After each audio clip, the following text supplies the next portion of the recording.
Hello, it's Dr. Darnise. Welcome back into another episode on my lifestyle and writing channel. Welcome back to the High Vibe Life.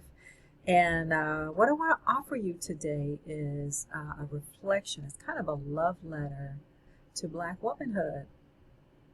And you might say, well, you always talk about Black women on here. And I am, because this is a space where I uplift Black women in particular, because we live in a society that, for the most part, does not uphold us and is very critical of us in general. So, I mean, let's face it, we even had, when we had an African-American First Lady, Michelle Obama, you see how the media came for her.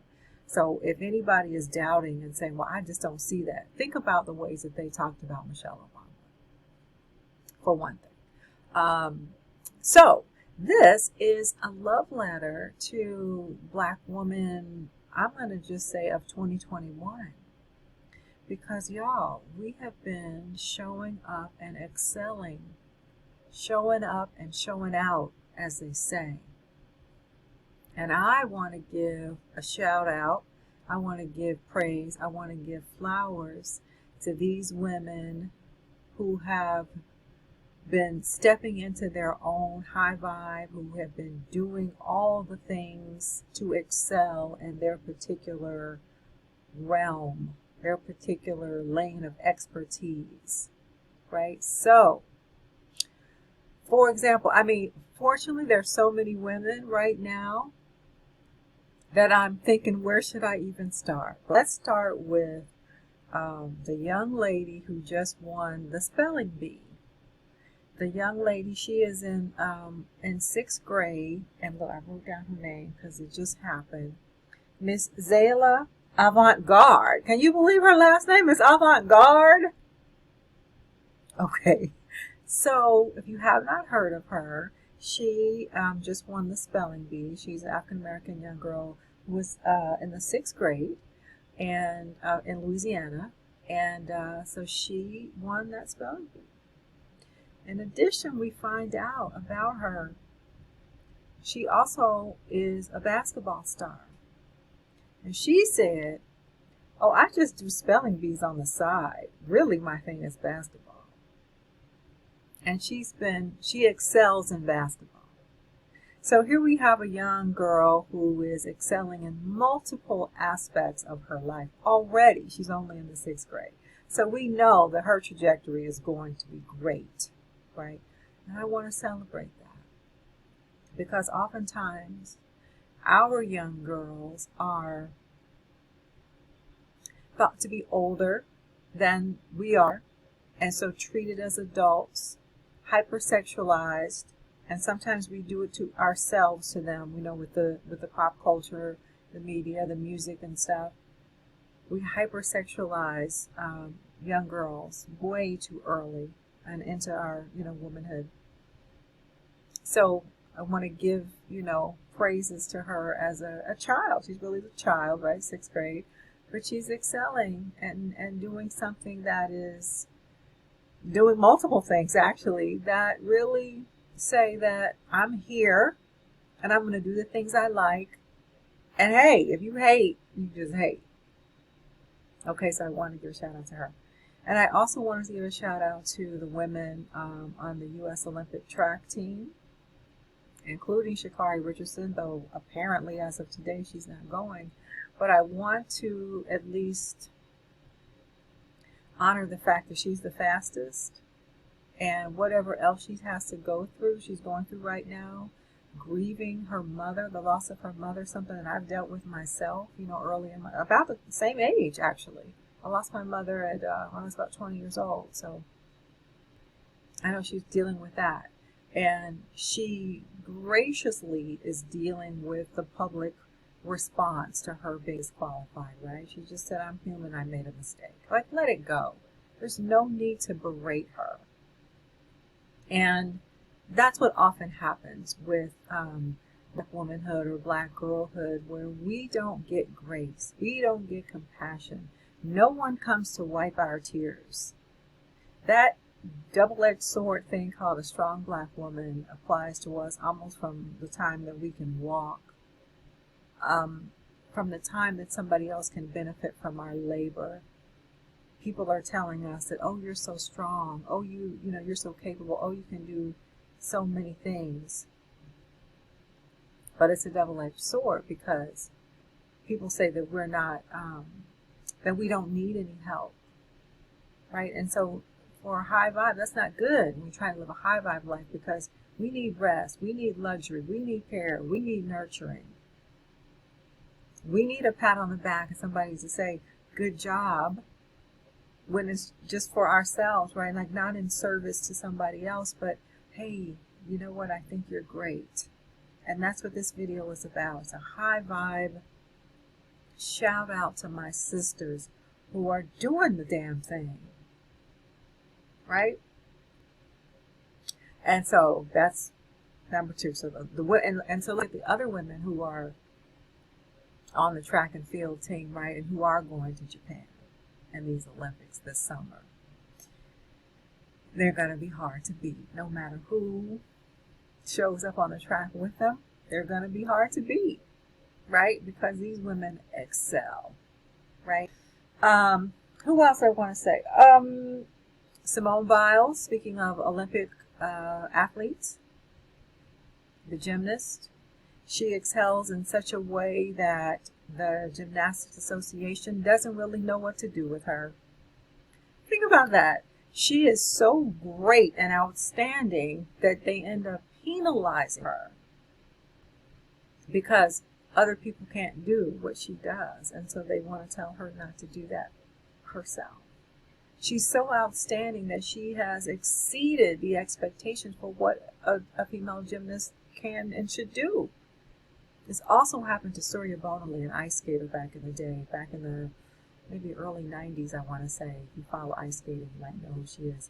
A French woman, Afro-French woman, was a phenomenal and well-known figure skater back in the day, and very much like Simone Biles. She was a very powerful, probably gymnast also, but gymnast on the ice, so ice skater.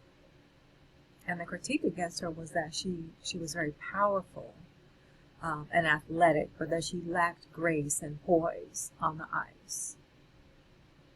And it was the other women who demonstrated grace and poise. But Surya Bonali, because she's such an athlete, just came across as a power gymnast, which was said, of course, in a derogatory way. Now here she is, out skating so many other skaters, but that's what they had to say about her. And she decided that she was going to do her moves anyway, and that they were going to penalize her. She goes, well, they're going to penalize me anyway, so I'm going to do what I want. Likewise, Simone Biles, I'm going to do what I want. And here we come to Nicole Hannah Jones, the journalist who her tenure case was just in the news, right? And how North Carolina, they didn't want to give her tenure. Now, everybody else, so in case you misunderstood what was going on here with academics and tenure, I'm an academic, I'm a professor. I don't have tenure at this point. It can be a complicated process. But in this case, everyone who had been recognized and awarded that particular position has entered that position with tenure. However, Nicole Hannah Jones, they said, no, we're going to deny her tenure. And so she said, why are you going to deny my tenure? Everybody else who has this before, since the beginning of this chair position, everybody else has had tenure. Why not? And so if you've been paying attention to the news, or if not, you can just Google it. Nicole Hannah Jones, tenure. You probably won't even have to type in all of that, just her name. And you'll see that there was a whole lot of back and forth going on. You know, she got support from various people at the school. She got support from students, the board of trustees. People were resistant. And she supposes that it's because of the work that she does around race relations, particularly the 1619 Project. There's a lot of people in America who still want to put their heads in the sand about American history. They don't want American history to be told in such a way because they're uncomfortable with the reality of what American history has been.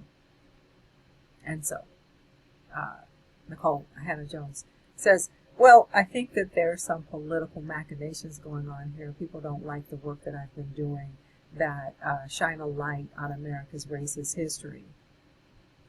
And so they tried to shut her out. But what has happened, you may or may not know, may or may not have been following, they finally had to come around and offer her because the backlash was so great, right? The public backlash has been so great. And so they said, okay, if you insist. And she said, okay, thanks, but no thanks. And she did an interview with Gayle King. Again, you may have seen it. Where, Gayle King asked her, well, why are you saying no now? What's been your response? And she says, I'm going to go where I'm appreciated. I'm going to go where I'm respected. I'm going to go where they want me to be there. So she's going to Howard University, a historically black college, university. She is going a place where she says, I am appreciated there. I don't want to be among people who I thought were my colleagues, who really supported me, who really understood my work, and come to find out they think very little of me actually. And I've done all the things that I'm supposed to do to have that position with tenure, but they still denied me and still took some back and forth before they came along to say, okay, you're right, you should have it, but really only because of the public scrutiny. So she said, why would I want that? As an African-American woman, she's like, I have choices. And I think in our country at this point, people aren't used to African-American women saying, I have choices. And I can take that or I can take that. I don't have to take anything that you give me. I don't have to just be satisfied with the crumbs. So you can keep that position. I'm going on to bigger and better things. And of course, as a black professor, I really appreciate that on a number of levels. Personal and professional, and public, to have people's eye on this academic process, and in which many black people, and black women in particular, get denied tenure on the regular. So, I'm glad to see her moving on and getting her flowers and her praises now, because she deserves it now. And she stands in a place of being in a high vibration, meaning she thinks enough of herself. She recognizes that I have worked and earned this. This is not something that I'm asking somebody to just give me just because. I've worked and earned this. This is not even an honorary kind of position. And so I would like to offer my praise to her as well, and certainly we'll look forward to what she's doing at Howard University. She's going to be joined on that faculty by Ta-Nehisi Coates, an African-American writer. You may or may not know Ta-Nehisi Coates. If not, I suggest that you pick up that book. I'm also on this channel always talking about literature. And so he is probably best known for his essay, Between the World and Me. I have a work of fiction over there on that messy bookcase over there. I think it's called The Water Dancer, and I have it, but I have not read it, I have to say. But anyway, so Howard University is developing, a dynamic, contemporary faculty. They're making some good additions to their faculty. So anyway, that's just a few of African American women who are doing, who are living their best lives and living and contributing in an excellent way. And, as I said, the reason I do this love letter, the reason I uplift black women is because in our society, what we get is a very negative view of black womanhood, black people in general, but black womanhood in particular. Malcolm X said it himself.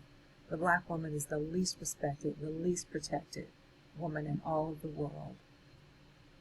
And so what I say to that is, Malcolm was right, but we're going to end that. That's not going to continue to be the case, not on my watch. So I want to wrap it up. And if you can think of any other women you want to name, maybe some women who are not well known, women you know in your own family, give them a shout out in the comments.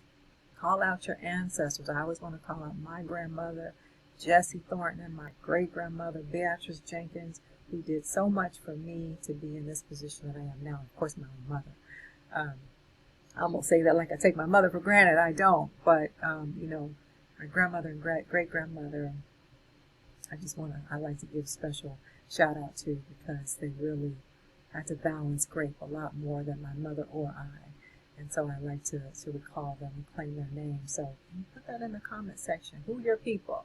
Who you want to shout out today? Maybe it's you. Maybe it's yourself. That's cool too. All right. Bye for now.